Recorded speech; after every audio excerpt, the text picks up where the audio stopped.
Hey, it's the last passive AD FNATIC upset, and you're watching Thorin's YouTube channel. By the way, after this, does that mean, based on the fact that like you had to originally go to like fucking like in theory when you joined FNATIC, it was like that thing where obviously they had themselves, Nico the Pico was the coach initially, and this is where they got Caps and Broxer, but at the same time, like you were there as well, and it was like, wasn't it even presented like you're gonna see who's like the proper starter for the team and the other guy will be in the academy team or something? Does this mean your stock had dropped at the time? Like were people out on you after that OG split or something? Why weren't you just like a firm starter or in like a top team? So what went on in this period? I was a firm starter on FNATIC. You started as you were the proper starter at the beginning. From the very get-go, and there was no discussion about it, otherwise I wouldn't have joined. I had another NA offer. I could have gone to NA, which would have actually made sense at the time because I did have a long-distance girlfriend, which was like first time in my career where I actually had like a longer period of like relationship where I actually felt like that was going to go somewhere potentially. And that was like the only time where I really considered going back to NA. I really did. And from hearing about it back then, there was also like some rumors about like a potential super team coming into NA, and I had NA residency. So what team would you have been on? I mean, if I wanted to join NA, it would have been on Immortals, like before Xmithy came to them. Right. So basically the same team, but instead of Xmithy, it would have been me. And we had discussions about it. But as soon as I heard FNATIC offer, I was like, I'm going to go for the FNATIC offer. I know Nico the Pico. I'm kind of aware of Reckless. I really like him as a player. I think he's good. I think he's great as a player. I know I was going to have a place with SOAS because SOAS was going to come with me. And yeah, that was going to be it. And there was no discussion about me being potentially a bench player or whatever, or ever getting replaced. Otherwise, I would have never joined. Like, I take too much pride in that. And to be fair, at the beginning of the year, I was told that I should help Broxer grow, which I did. Like, every time he asked me a question, I interacted with him truthfully and I told him, hey, this is what's happening. And he told me too, right? At the beginning of the video, he's like, I can play against any jungler, but when I play against you, it's like, I don't know. You always know where I am. You always know what I'm doing. I can't get a playoff, right? So we had this mutual interaction. I really enjoyed interacting with Broxer, and I did so out of a sense of duty and because I enjoyed talking to him, right?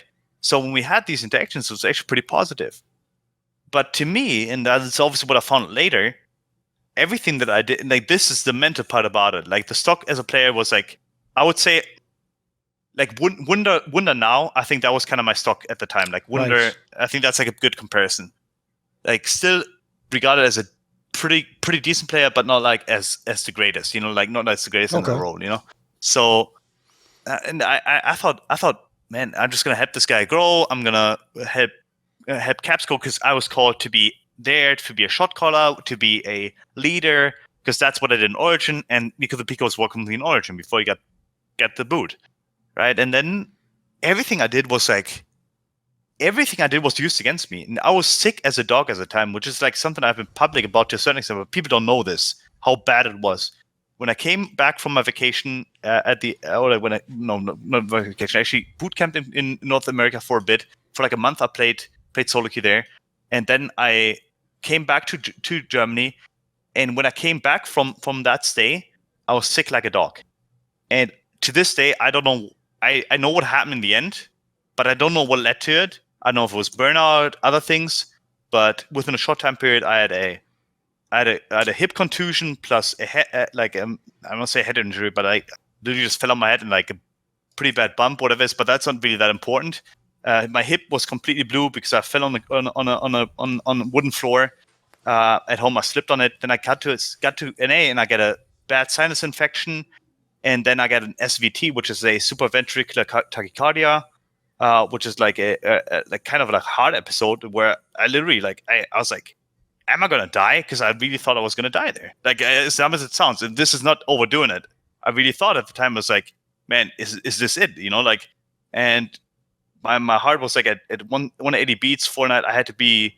I was in the hospital in North America. Like, had to pay a nice grand for that, and I come back from that, and I couldn't sleep more than 2 hours, and I was completely sick for basically the rest of the year. And as it turns out, while I was doing all the things with FNATIC, I was really trying hard for them.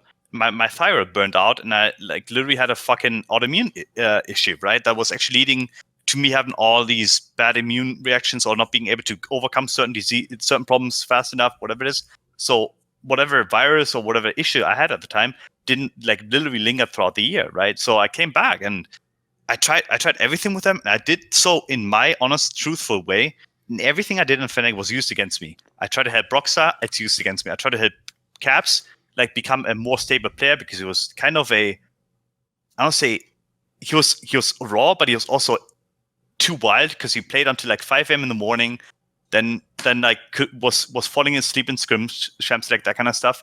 So that kind of wild thing is this like, and I'm being as truthful as I can be, right? Sure. And everything I did was used against me. Like Do every you time get the vibe that like they sort of maybe always planned to do this, and you were really there not just to help Brox, but to be replaced by him? Did you have that vibe? Yes, I had it in the end.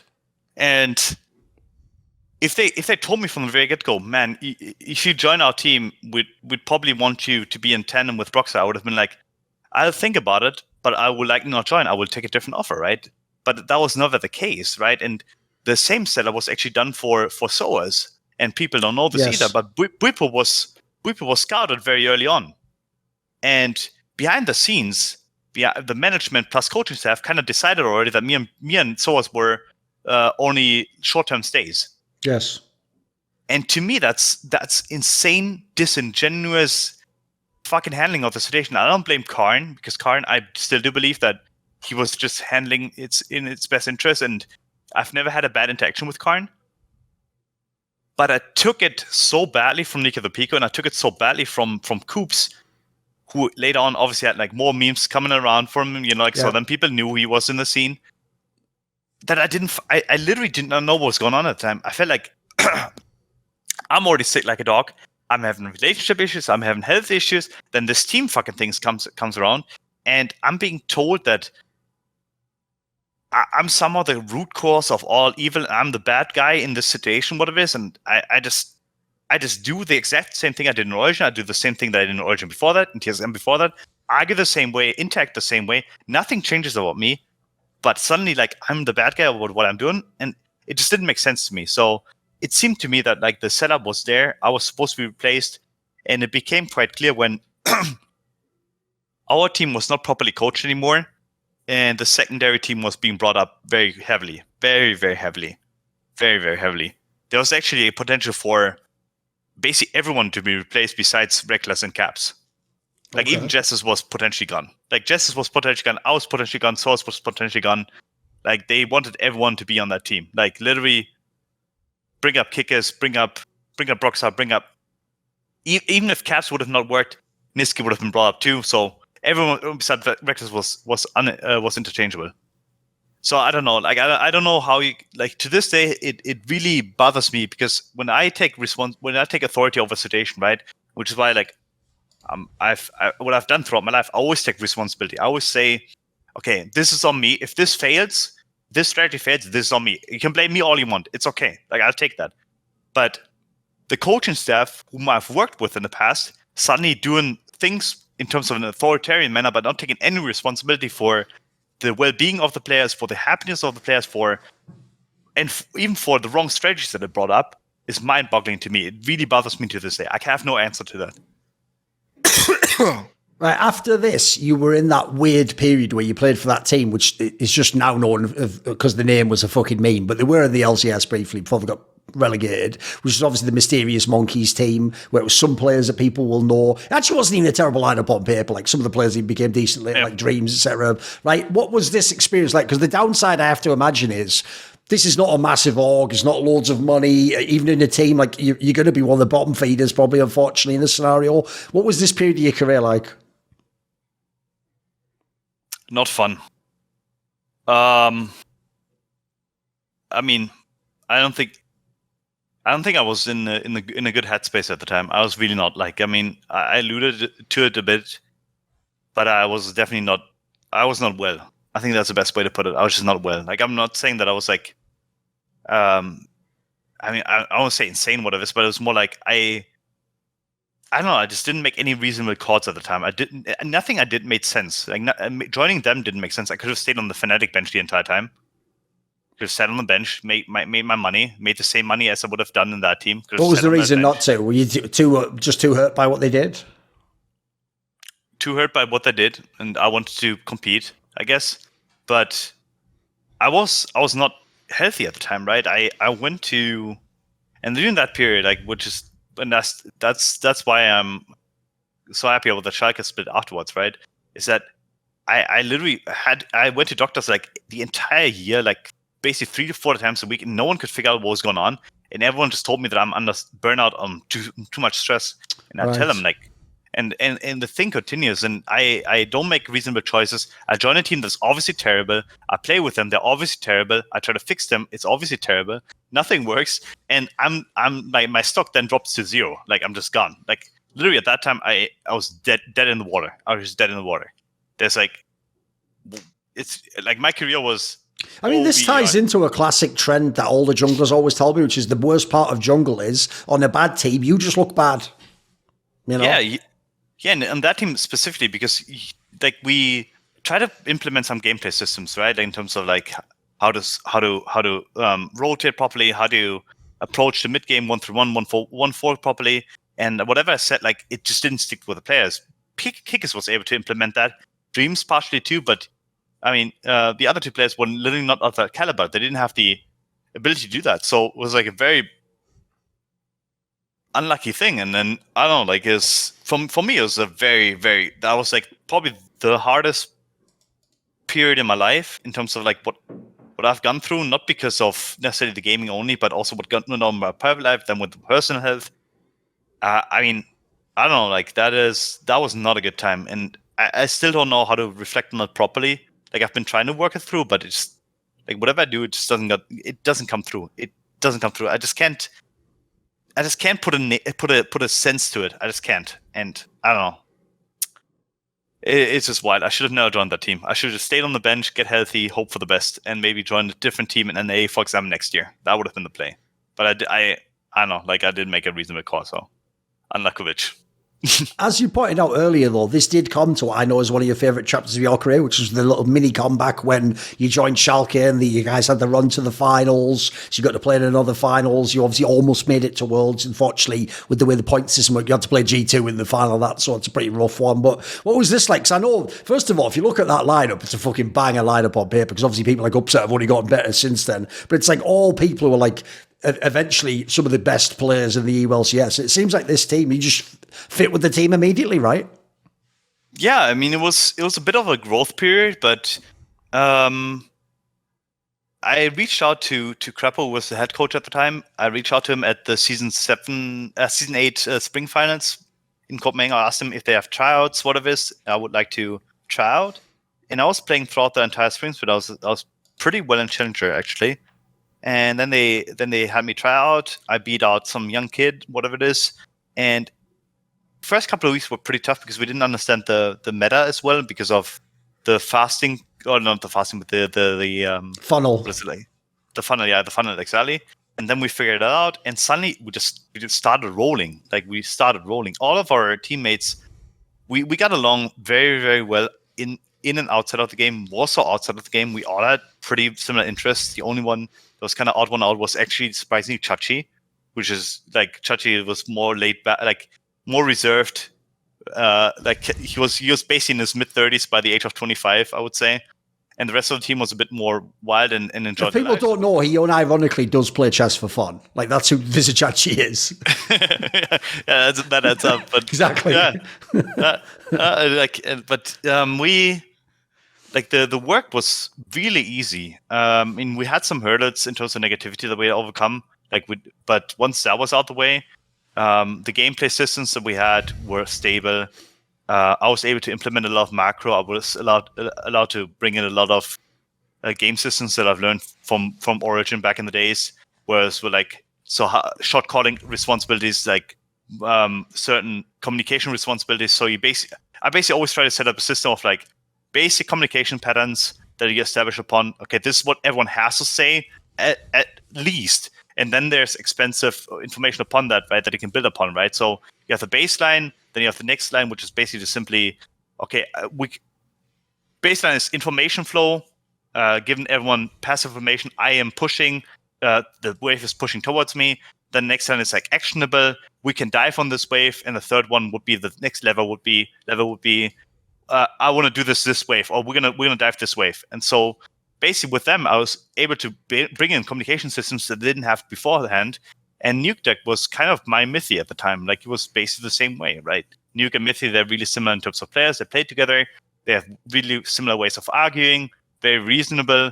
They're very aware, and they all had, and he had a good understanding of what he needed and wanted to do. So for me, it was really easy to play with Nuke Deck, especially, and he was kind of the Bjergsen mode in terms of communication patterns in mid lane. So yeah, it was I'm happy I got to play that split. I'm really happy about that. I think that was me at my peak, but also me at in terms of my ability mechanically plus my shot calling ability. I think both of them came together. What happened after this though? Because the big surprise to me is like, where's the next split? Where's the offer? Where's the top team? Like, why did he get left out on this one? The mystery to you as well? I mean, I had one offer from NA, but that was it. No other team in the EU offered me. No other team in NA offered me. I had one offer in total. And Schalke didn't want to re-sign me because they saw some residual problems with health issues, I think, and then they were like, this might be too much of a gamble. Like, maybe he's not going to be able to pull off another split like this, and it's going to burn out. But I don't know. I do not know. As I said, I'm not really good at networking. I don't like to do it because I don't think I mean, obviously it's necessary, but it feels cheap to me. It feels like I'm whoring myself out in a way, and I don't like to do that. I mean, I like to talk to people that I talk to, but I don't want to go beyond that. I just don't, because I don't see the point of it. I don't like to talk to other teams. Maybe that's because of my TSM kind of like mentality that I don't want to interact with anyone on the other teams. I want to interact with my own team. I think my own team is my family. They have the players that I want to work with. That's it. Like, nothing else matters in the moment. But it obviously costs over a long time, because then you have like other people making how to put this? They're creating your narrative, and behind the scenes, the narrative about me. I think that's probably what led to me not being re-signed or signed by any other team in the EU. Is like that I'm terrible mechanically, and that was it. They're literally just terrible mechanically, and I'm like, I played Camille in the beginning of the split. I was like, I mean, I played a lot of Lee Sin in scrims. I played mechanical champions. I just didn't need to play these champions at the end of it, because I chose not to, because I didn't think it was necessary for us to win. I just played Sejuani, and I knew that was going to win us games. I knew Thorin was going to win us games. I knew that Graves was not going to win us games. Like, so when required, I played certain champions, but behind the scenes, and that's it. That's the problem. I think what it is that a lot of narratives are being spun around you unless you create them yourself, and it's not a good thing. That's not a good thing, and that is a very childish behavior. Because in football and soccer, basketball, you wouldn't have that. You let the game do your talking. Like, if I was in the same position as I was in Schalke, and I was on an NBA team, and I was coming from semi-retirement, whatever it is, and I would have led someone to the finals, basically, there's no way that I was not going to win, like, get another team. Like it's just impossible, right? And yeah, I guess there was no roster spot for me in the franchising, where you had instead people like, I don't know, should talk about Mento, but Mento was taking over me. Yeah, true. Then I see in EU, like, who else was taking over me? Kickers in the jungle was taking over me, like, who came from Vitality, had a decent split, but I beat him in the playoffs. Then there were a lot of jungles where I was like, how can they be taking over me? The only one that should be taking over me is Jankos and Broxah, because they beat me. That's it. That's my mentality at the time. But somehow 8 other junglers were somehow beating me out, and I didn't understand at the time, and I still don't. So yeah, it's a mystery to me, besides like the behind the scenes stuff. When you came to go to NA again after that split off and you went to 100 Thieves, I need to set up the context here for people who don't know, because if they look on Gamepedia, they're going to go, who cares? But if you know the context, that team, the split before you joined, was the last in the entire LCS. They won 4 games and they were just a mess of a team. They had like import Koreans, but it didn't really work. Like, it was just a messy team at the time. So obviously you came in for the summer split, and even though the team didn't make the playoffs, you were in like a fucking tiebreaker for the playoffs. So you beat a whole bunch of teams. It seems like, by the way, whoever brought, I don't know if it was Prolly who brought you in, but it seems like he knew what he was getting, because like what you were just saying there, you played the Sejuani games when you needed to. You essentially just macroed and used your brain to win games, right? So give me thought. To me, as much as like it's not that crazy on paper, this was kind of like a last hurrah. I mean, yeah. I mean, he brought me in because he knew what I was getting, as you said, right? He knew that I could play certain macro styles, and he knew that I was a good shot caller. So that was it. That was the reason why he brought me over. And when we, and honestly, once we had the initial issues of the system, where like, I mean, we had a really similar. Soligo and Tristan and Paul Vivo were really similar in terms of their communication patterns. They didn't have any. So like, it's again the same thing that we had to kind of shut down, like take Soligo out, bring Rio in.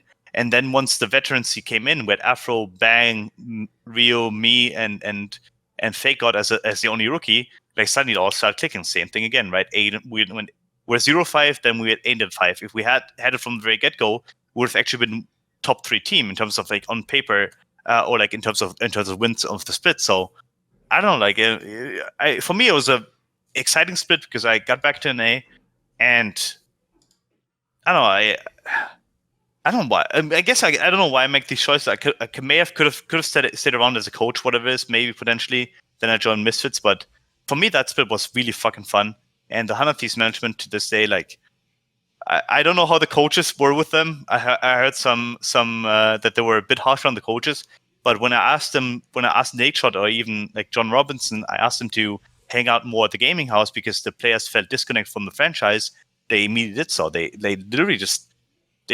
literally just went about the day, and then we're like, okay, we're gonna come by the gaming house for a couple of hours. We're gonna watch you guys scrim, and we're gonna get some food with you, that kind of stuff. And that's pretty good. That's pretty good. So I finally was able to go beyond my player career, I would say, in a way, and kind of like tap into management / coaching, where I could literally just tell what my team needed and kind of help us out. Whether or not that was necessary at all times, I don't know, but it seemed to me that it helped out the team a great deal. And Rio was, despite his laziness, a consummate professional. I'm actually very happy that I got to play with him. Rio was really a delight, to be fair. Like, he was pretty good to play with. Right. After this, obviously, you went and you did that period where you were like listed as a coach for Misfits. What was the context there? Like, was it just were you just a positional jungle coach? What was the premise? Were you supposed to transition into full-time coaching? And was that going to be another career? What was that experiment like? Strategic coaching. So I was brought in, and that is somewhat similar to the FNATIC thing. Like, I was brought in as a strategic coach. I was told that I would have full ability over the strategic side. But I had a head coach next to me, right? And the head coach was supposed to be like mostly hands-off, like kind of like the Peter Dunn kind of type, right? For some reason, the dynamic never worked out. Like we had this short sprint at the beginning split. We went 7-2 or something like that, and we were looking pretty good. And I tried to do as much as I could, right? But again, it seemed like that the reason why people bring me in, and I don't know why this kept happening at the end of my career too. Like, Probably understood it. Probably understood why he brought me in. Gigliotta understood why he brought me in. Like, but FNATIC didn't understand. And Misfits for some reason didn't either. I'm harsh, and I'm going to tell you exactly what I believe in. Like, that's it. But I don't mean it badly. I just say it, and you're going to take it or not, But for some reason, that harshness was kind of toned down, and then we're at this period where we didn't work as well anymore. Like, I didn't really feel my function either anymore. I didn't feel like I was advancing the strategy. I didn't really do that much anymore. And I couldn't really help the team. So it was an experiment, and I would have liked to keep coaching. But after the pandemic hit and like whatever, like the Misfits thing, I didn't know if I wanted to anymore, because it took, like, the pandemic, I think, took too much out of me. Also because of what happened later on, and like, this, I know this, but whatever, like, so, yeah, it's just. What about this then? One thing I did want to ask about was obviously razork played in this particular lineup of Misfits, who's later gone on to become quite a famous player. And the funny thing is, I wondered, like, what did you think about the early razork? Because the funny thing is, actually, in terms of how his career's begun, it's not dissimilar to yours. He's just mainly known for his mechanics at the beginning, right? I saw a lot of potential in him in terms of obviously his mechanics, but where the connection between me and him stops is when I'm being told to. I mean, when I play solo queue, I play it to practice my champions, right? I'm like, I play Lee Sin, I play him a lot in solo queue, I play Lee's. So I play a certain amount of champions and I play them a shit ton to perfectionize them. He played a certain amount of champions, but he perfectionized them, but they were never the champions he was going to pick in scrims. He was never going to pick the champions on stage. Okay. So we had this whole issue where he was playing Echo every single day, every single game almost, but he never played on stage. And I heard he's like a god on that champion as well, like supposed to be mega, right? Yeah, he was really, really good on that champion, and like I just didn't understand why he would never pick it. And at some point, we had to reprimand him and tell him, my guy, stop playing Echo in solo queue or start picking it in scrims and calling for opportunities to play it in scrims. If you never want to pick it, why would you play it? You know, like, so we had this whole thing with him, but I think he's slightly, I don't want to say, he's very much a kid, and I may have changed over time, but when I interacted with him, he was very much a kid, and he didn't really take the responsibility of being in an LCS team, LEC team that seriously. It was important to him, but it's important to him for himself, not to win or do anything. And I think maybe the FNATIC time now, being on a top team, has really helped him to kind of understand that there's more to life than just playing the game, but he can actually win at it, you know, like be something great at it. So I don't know, like, I mean, I think he was very hard to coach, but I guess maybe I was not a very good coach either. So whatever it is, you know, so I can't really tell. Right. Obviously, let's be real. People only watch the absolute biggest ERL teams. Spoiler, or they just watch EU Masters, or they lie and pretend they watch ERLs. Like, people don't go deep in the league. So I don't think many people probably watched you play in the primed league. So give me your thoughts. Like, what was this last period playing in Mouse? Like, why play? And also, like, what was the motivation behind what you wanted to do? You just wanted to play a competitively again? Yeah, and quite frankly, I mean, because of the pandemic, like, I mean, I don't know, like, I guess I made some comments online, you know, that people didn't really receive that well, whatever it is. It's intimated you were blacklisted or sort of pushed out of the industry? Yeah, completely. Right. Yeah, so I had to figure out a way to make myself relevant again, and I played a shit ton in the split before that, and then they approached me, and I was like, I'm gonna join, and I don't know, like, but I never felt at home with that team. Like, the players themselves, partially pretty good. Like, I think Xavier is like someone that might be a consummate professional, might be a key rate type player at some point, where he's gonna be like around for quite a long time, maybe become a coach. I think Nomans is obviously good at the game. Like, he has been to Worlds a couple of times. So is Boss. But yeah, I think it was more about I'm in Berlin alone, and I was like, I'm bored. I'm gonna try something else. Maybe I can make it last for a while. But I don't know. Like, I think it was called more like inner insanity in a way. Just to kind of like try it again, because I'm not saying that I'm terrible at the game, but if you can't realistically hit Grandmaster all the time, I think it's not really worth playing at the highest level. I think it just isn't. It's pretty tough. Like, you can be someone like Larson who's Grandmaster all the time, but you play your champions really well, and that's good enough. But if you can't hit Grandmaster, even especially as a jungler, I think it's very tough to be competitively relevant. And I mean, we could have won a best of 5 to make it to the second round, but we would have never made 2 EU Masters. So it's just not possible.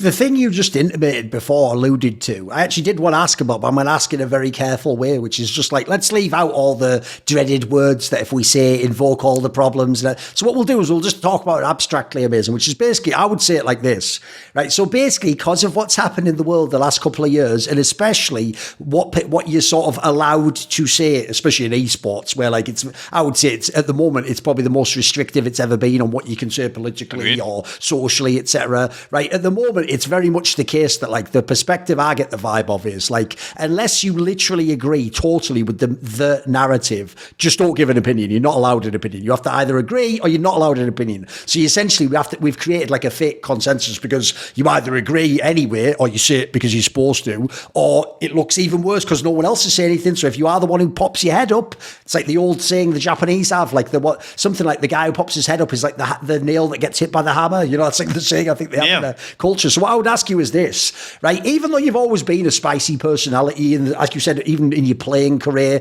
there've been times where maybe the public didn't rate you or respect you. So it feels like in the end now, at the moment, people are going to have a really negative perception of you. And a lot of people actually, they make out like you've done something outrageous. Dude. As far as I can tell, you just did a few tweets that maybe they didn't like. And also, I'll just say, this is just my take, I think as time goes on, that'll age a lot better than people realise. I don't think it'll look quite as bad each year that goes by. And I hope, maybe I'm being naive here, in 10 years, 5 years, actually people will look back and go, why the fuck were people like blacklisting him over that? Because it feels like at the moment of doing this interview, there is still like a negative cloud that sort of hangs around you. People want to just dismiss your career or say you're crazy or you've gone to some extreme political position, even though, again, I haven't seen that. Like, just give me your thoughts. Like, how have you dealt with this? What have you thought of it? Does it kind of leave a sour taste that that's how esports ends, maybe? No, I mean, it doesn't leave a sour taste. What is annoying to me is simply this. I think that's 60. Let's say I'm gonna say confidently 50% to 60% of the players are center right wing. They are. Okay. 50 to 60% of the players. None of them speak out because all of them are afraid. Like, they have their own political opinions. They do, and they don't want to speak about them because they know that people who are vipers will continuously try to attack them in order to make themselves feel better. Put it this way, I get players who message me, you can imagine, and say to me, like, I love that tweet, but I can't like it, obviously. Like, I can't, there's no universe where I could hit like on that. Like, I'd be in trouble. Like, I have to just sort of tell you in DM I like it, essentially. Yeah, and that happens all the time, right? Like, and even for me, like, I had a couple of people reach out, even coaches and whatever it is, that were they were agreeing with me. And from a philosophical standpoint, I personally do not see the reason as to why we continuously let people who have nothing to offer for the scene continuously define the scene's values. You guys are useless, and you've been piggybacking off of the work, and that's why, like, I understood your tangent about the I am esports to a certain extent. You know, like, even though, like, maybe I would have treated it differently, whatever. I understood it because for me, it's like, you've had built industry, like I've done my own part, and then you have people who have been piggybacking through their VC fucking capital and just literally buy themselves into the fucking scene and then decide to partake and literally make the rules up as they go. Yes. And they're all vipers. They all are literally backstabbing one another 24/7. Like, you have terrible managements who have nothing to offer. They make terrible judgments all the time, burn people out, literally throw them out as they go, pretending that they're somehow PC, that there's something doing something good for the world. And then you have the same people who are suddenly like becoming experts on things that they know nothing about and start to advocate for causes that who's, and this is the main issue, I think, in the end, is like that they don't understand what kind of like collateral damage they make. Yes. And that is also something that, like, and I think when it came to the pandemic or whatever, that is may not even be the main thing. It's literally about other things, like where they don't understand the collateral damage. Let people who are in the scene, who have been in the scene for quite a while, define it as they go and allow them to work it out. It has been working so far. Why do you continuously try to artificially implement your values that come from a different world into the esports scene? And that's all there is to it. So I'm annoyed because too many people go along with it. I'm not annoyed by the very vocal. I would call them minority. I think it's a vocal minority that somehow decides to take control over certain matters when they should have no say whatsoever. But I guess the disappointing part for me is rather, I guess, it's people who I thought of as, I don't want to say friends, but like colleagues, you know, who I've gone through stuff with. Oh, did people turn against you? Turn against me. And because I don't do that. Like, for me, it's like, unless someone personally wrongs me and like the things that I mentioned in terms of my teams, right?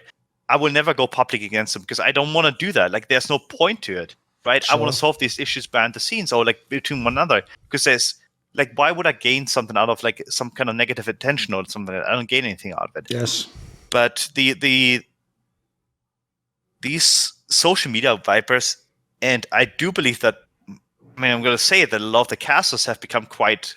They pander to that crowd, if not they are a part of that crowd. Yeah, They're oftentimes are, and I specifically want to take shocks out of it because I do think that she's very specific in terms of that she never panders to the crowd, and I guess I appreciate that because even in your case, when like I don't think she ever wrote anything about it, and I don't think she ever like makes that.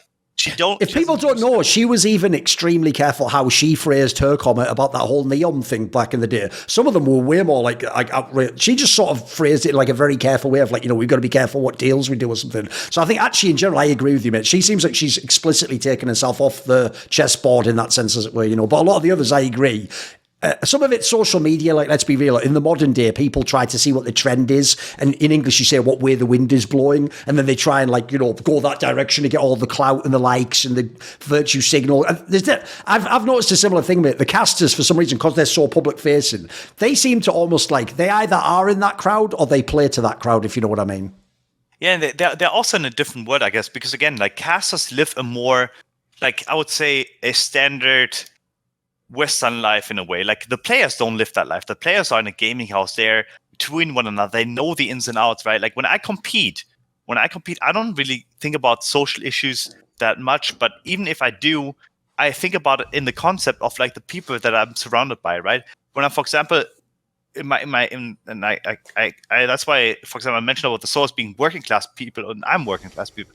Like when I see these kids and when I see these players, like especially now I'm 28 years old now, so I see like 17, 16-year-olds who make dumb comments on the internet or make certain comments on the internet, but I have no idea about their upbringing. I have no idea what kind of concept brought them to the conclusion they're at now. Yes. So I can't quite condemn them for the stance that they're taking. And in some cases, it might be they're not educated enough. Could be. Sometimes that is the case. Sometimes it's because of their immediate surrounding, right? What have they experienced, right? Like, can I, for example, blame someone that was that grew up in a rough neighborhood that he personally I don't know, like has a bit of hesitancy about maybe has a bias against a certain demographic of people or something? Yeah, exactly. Yeah, I mean, not even that in particular, but also that. But it's more about that he's afraid, or like, can I blame some like a woman that goes like that is in a rough neighborhood, that she's more afraid of men than other cases or whatever. Oh, of course, right? Yeah. I always say, by the way, that's even my first assumption. When some of these people are really vitriolic to me, my assumption is I'm sure they've just had really bad relationship with men, unfortunately. Unfortunately, I'm the one sort of then being the scapegoat for that, but I can get the background. Yeah, I get what you mean. Yeah, and like to me, I can never, or like let's say there was this kid who, I think his name Ismail was like he's a jungler, right? And he tweets, he said something like, he called someone subhuman in a game, right? Yes, this was where he did it like in English and then it got translated into German, and then people said in Germany it had some political content. Yeah, exactly. The one who got like blacklisted as well, basically. Yeah, he got blacklisted for that, and it was a no tolerance. Like the kid is French, he doesn't know about the German connotation. Yes, and I literally have like long term. I took history as an AP class basically, so I obviously know the history, whatever is behind the word and whatever is. But even I don't condemn him because I can see the context of in case he used it, right? Yes. So do I excuse it? No, but I understand it. Like that he doesn't understand the context of which case it was used, right? Yes. So that's another thing. And then like this keeps on repeating the lack of contextualization and the lack of understanding. And to me, if you claim to be tolerant, you have to understand that the tolerance doesn't mean you have to accept every viewpoint. Tolerance means that you immediately, but based upon what you hear, you at least try to contextualize what person you're talking to, and then try to understand, and then you can like kind of like have this back and forth. That's what tolerance means to me. In English, we have that saying, the benefit of the doubt. That's what I'd say. You give them a chance. Yeah, you let the person explain them. It's like, here's a great one for you if you're someone listening. If you don't like what someone said, maybe ask why. So what makes you say that? How have you come to that conclusion? Yeah, and it is exactly that. And I like what I am really struggling with, and that's like, I mean, I'm excited for what's going to happen in like a month from now, like or 2 months from now, because I am going to study. Like this, like quite open about it. I'm gonna study. I'm not going to study in Germany because I have sworn to kind of turn my back a bit on the country for a bit. I need to get out of here. But like, I'm excited to see what happens to me too. Like if like how I will change as a person and what that context or the change of context changes it within me, right? Yes. But again, like what I'm trying to say is that the way that we interact with one another for no reason whatsoever is this like the continuous pandering to an arbitrary standard that we do not ourselves comprehend quite yet. Why are we pushing certain values? Well, in most cases, the answer is literally we're pushing these values because they're profitable.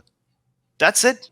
And so many people believe that they're original in their thought, or I'm defending these values because I'm standing for this. No, you're defending these values because you've been told to defend these values. And on top of that, you're making literally everyone around you, the VC capital or whatever, or the investors, money by pandering to those values again and again and again. And that's what it is. And it's like, it's also false virtue signaling when it comes to, for example, when you talked about, that's like, I guess again, in terms of like, to get this thought on my head, it's like, you talked about this and Semler talked about this when it came to the women's circuit.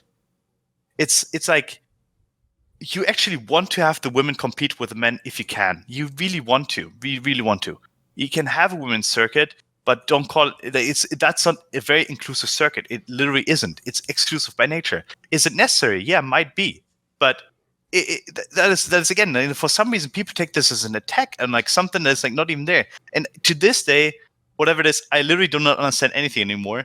And I refrain from commenting about so many things on social media recently, because I don't want anyone to have the kind of vitriol that I expect them to have to at some point figure out where I'm studying, where I'm going. To try and fuck with your life, basically, yeah. And fuck with my life. Because they've done that. They've literally cost me 6 figures already. You know, like, what else you want to take from me? You know, like, again, that's what they don't understand. And that's, again, like, I guess the end point is like, when it came to my comments, when it came to other people's comments, the people who jump on it, they do not understand what kind of livelihood they can ruin. Like, and the first person that's going to seriously harm themselves over these comments and whatever it is, and having their livelihood ruined, that's blood on their hands. And they can't deny that. And they're lucky that in my case, for example, they deal with someone that has like gone through certain things, so I understand, and I can take levels to it. Yes.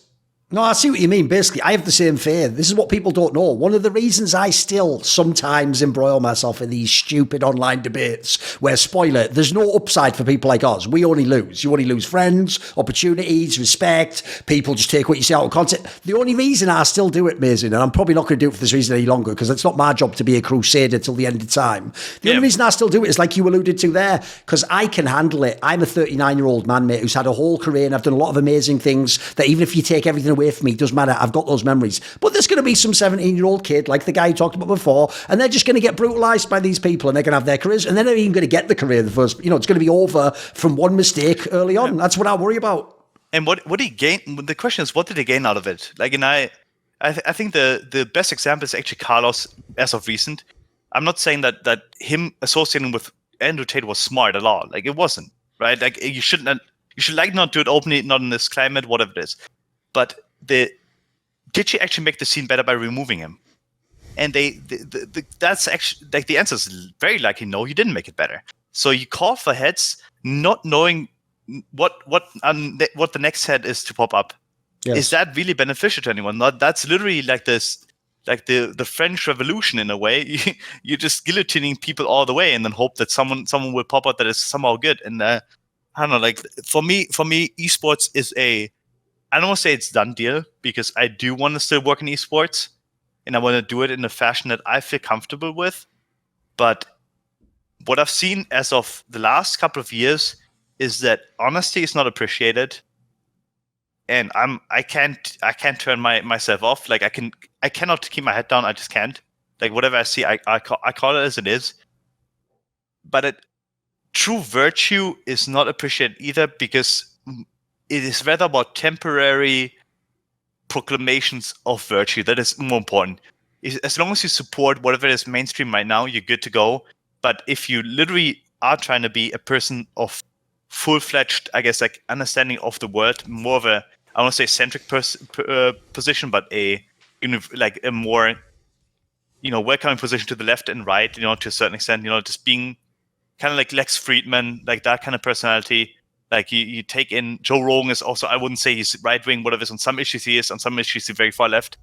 Like these people, they take in information and they respond to it in some kind of fashion. You cannot have that with an esports, and I don't know why. And we used to have this very, very clearly. It was really easy to be a normal person in esports. Nowadays, you have a vocal minority of like 10 to 20% who literally, I don't know why they do it, but they just feel the need to cut off everyone that is somehow their own person, and it's just boring. It's boring, and I'd rather further my education, become a potential, like, just more full-fledged person, maybe have a different understanding of them too, because I am looking to study psychology, which is what my major is going to be. That I think there's going to be some use for me in the future in a couple of years, because I'll be able to have my experience plus a potential degree to be utilized to literally help people within the scene, like in the way that I think is function and has future merit. But we'll see, like maybe the esports thing is gone forever. Maybe something out of this interview is going to be taken out of context and out of the reflection, whatever it is. So maybe I'm going to be the guy that, and I guess this is the last point I'm going to make. And the weirdest thing is that, like, again, like, that people assume so many different things about you. It got to the point where people insinuated that I supported Russia during the war because I had a blue, white, and a red stripe on my shirt, like blue white jackets over my like. So who's to say, like, whatever it is. You just became the bad guy for everything. Yeah. Right. I have one last question along these lines, though. But again, we're going to be very careful about what words we use. But you'll know what I'm asking, basically. And it's more of an emotional answer I'm looking for here. So the point is, you nailed a thing there that actually sets me up perfectly, which is, if someone has an unusual perspective, I'm just saying that for the sake of general casual people watching, an unusual perspective, the first thing I would ask is, that's interesting. How did you arrive? Like I said earlier, I wouldn't be like, right, because you've got that, I don't need to know what you think. I'm just going to assume all these things, and you're probably like, this guy. I would never do that. That's the opposite of the way my mind works, but I know how some people are. So what I'll say is this: when someone makes some of the comments you've made that you alluded to, that's immediately what I'd wonder is, like, I wonder what their situation is. Because I'll give you an example. The same thing happened, you might be aware, in CSGO. There's an old, very veteran pro from the Netherlands called Chris J, who also made some comments, right? And he got absolutely brutalized. Not in the industry. Luckily, his career was over and he wasn't like a top player anymore. And he basically become like semi-pro at that time.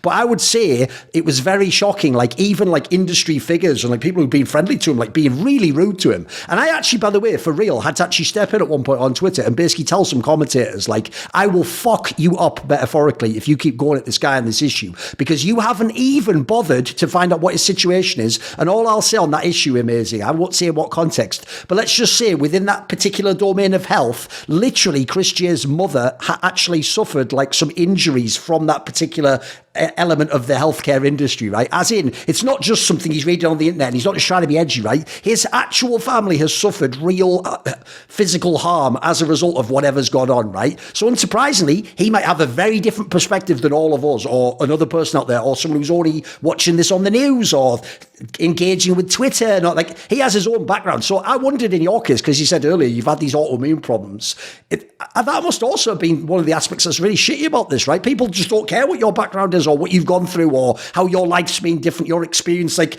you're not just some idiot just reading stuff on the internet. You've had your own life experience to deal with, and I'm sure it's collared things, right? Okay, so I think the best, the way that I got to, I mean, I got the shot actually pretty recently. I did get it at some point. I decided to get it, so that's like, it's there. But that was like a long-term decision because of those autoimmune issues. I literally had to look out for it, whatever it is, right? So that's my own problem. But I never even commented on that. That was like never even my thing. My thing was the entire situation that was happening in Germany. And to me, I've seen medical tyranny happen at some point. And for me personally, it was actually a pretty bad situation that I was in when I was 16 years old. I was very, very depressed, which actually led me to become an esports player. Like, in the end, I guess I was very depressed, and I worked with psychologists at the time, and it didn't quite work.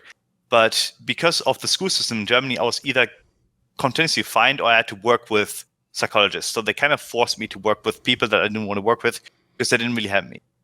But the tyranny in that kind of sense, like from my own personal perspective, came from a certain person that actually literally, because I didn't go to school nor was trying to work with psychologists anymore, I literally just wanted to recover at home from my depression, was literally trying to force me into a situation that would have led me to be institutionalized. And that is like, okay, fucking hell, okay. And that is a, like, and I was 16 at the time, and I didn't do anything. I hadn't done anything wrong. And to this day, that person has also like now left the profession, so he's gone.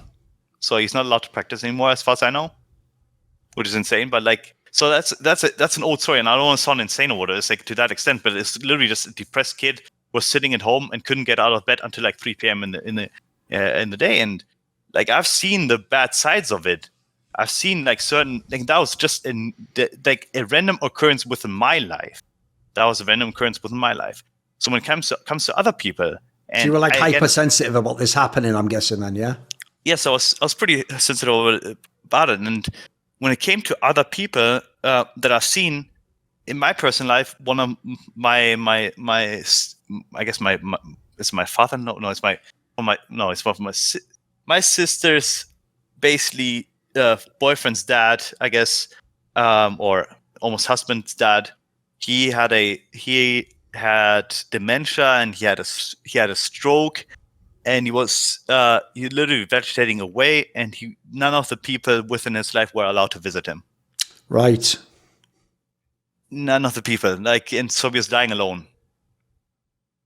He literally died alone, not having anyone around, and he was just being called. Like, and then the same happens again. My grandfather passed away during the pandemic. Literally only his wife was allowed. Now the other family members were allowed. So that happened again. And then within Germany, to me personally, like, and this is again, what happened again, is that there were multiple instances where I was then barred from events because at the time I wasn't, I didn't have it, so I was literally not allowed to be in bars. I wasn't allowed to be in restaurants. I was not allowed to be anywhere besides my own home. And I've been through depressive phases, and I literally know what it means to be depressed, and I can see the progression of myself getting potentially back into those habits, but I can stop them.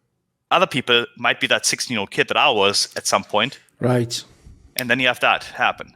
And again, to me it's about the vast, like, to have a vaster perspective, that's what it is about me, like, and I don't know why we're so keen on dismissing, and especially this is what it is. Like, I think it's a working class thing almost, where the working class in general is likely going to be more blue collar, right? Like, that's basically what it means anyway. And they are more likely to be working dangerous jobs or jobs that are inherently unhealthy. They're more likely to, like, literally just not be as afraid of certain things, right? Because from their experience, it's not the worst thing that can happen, right? They have seen worse. Yeah, you have to go to, basically, if you're working class, even if you're ill, you have to go to work. That's life. Yeah. Yeah, and then you have I'm literally the laptop class. I'm a computer gamer. I am. And I know how privileged that is, and I'm aware of it, because I can see my dad working his ass off until he's 66, 67 now. Like, he has been on the construction site for 52 years now. I can see how privileged I am. I can reflect on that. Can they? And they can't. And for some reason, they don't understand that these belief systems that they partially carry with them about, in that case, the lockdowns, for example, like, there's still someone that brought your food. There's still someone that fucking, like, produced your coffee, whatever you drink in the morning. There's still someone that, like, someone is doing all these things. Someone is doing all these things. And you're going to tell that person that he's allowed to go to work and then not be able to go to a bar? To me, it just didn't make sense. And in Germany, we still haven't arrived at a point where I'm comfortable, like, being here. I'm not. So it's I thought about this topic for so long. I've talked to people a lot about it. I just hope that at some point people come to a broader understanding And as Alan Watts put it, like in the video, I think once linked on Twitter, that we don't know yet what we need in the future. We don't even know what's best for ourselves. Otherwise, we would be successful. If I knew what would be best for myself, I would be a billionaire. Likely, I would be a millionaire. I obviously do not know what's best for myself, so I very likely do not know what's best for other people. I literally do not know, and I do not also know what kind of viewpoints are necessary in the future to solve future issues and nowadays issues. So I do not know. And that is a very vast array of like philosophical interaction, I guess, in the end, that people do not deal with because they're too busy pandering to the next thing because they just want to seem virtuous, but they aren't. They simply aren't. And I'm not saying that I'm virtuous. I'm getting to the point where I'm trying to be. And I think that's better than a lot of people do. At the end of this interview, do you have a final message? Does anyone need to thank us or two? I mean, I'm very appreciative of everyone that has, I mean, I guess like has stuck with me over the years, but also of the people that stayed true over the years. I would say that I'm most appreciative of, because there are a lot of people that have abandoned like one another in some kind of fashion, but then there are still people who reach out on a constant level, vice versa, that I've become friends with in the esports scene. And yeah, I appreciate them. And I think the fans that are also still interacting with me, I appreciate them too. And it is a very humbling yet warm feeling to know that maybe there are not that many around anymore, but the people that are, I really enjoy having them around, Dankeschön. Likewise.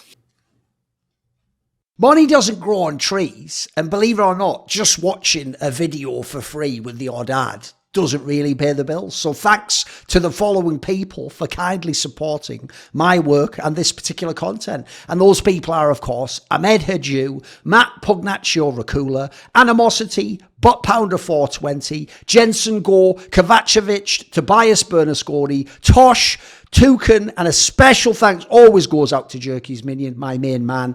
You know what? There are plenty of perks to be found on my Patreon. Like, you can find out who upcoming guests are for my reflections, interviews, and talk shows. You can ask me a question in my monthly AMA. Might get roasted if it's a bit spicy in how you phrase it. You can figure out which pieces of content I might want to do next. I often ask people which they think between certain ideas, offer suggestions. You can even take part in one of those long discussions with me about all kinds of esports, whatever's on your mind. So if any of those sound like something that takes your fancy, put your money where your mouth is. Join the Scrutinised today via the Patreon link in the description below.